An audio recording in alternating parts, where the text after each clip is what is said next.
Spotify is backtracking on its new policy of not promoting artists with histories of hateful conduct, after criticism and confusion over how the guidelines would be implemented.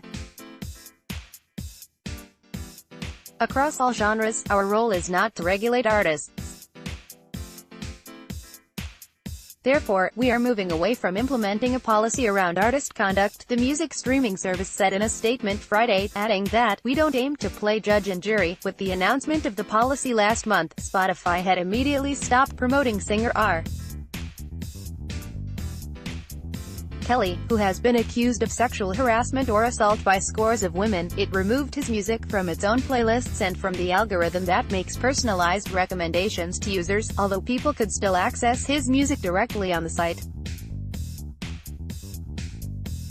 Later the same day, Spotify also stopped promoting music from rapper XXXTentacion, who has been accused of domestic abuse, including allegedly beating his former girlfriend when she was pregnant with their child. Representatives for both artists decried the policy.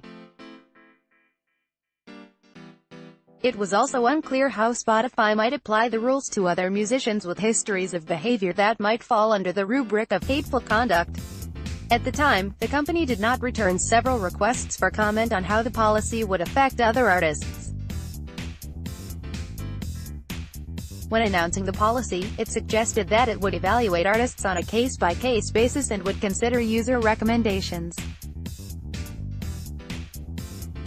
In the statement Friday, Spotify acknowledged that the policy's language was vague and left too many elements open to interpretation, but said that, "Our intentions were good."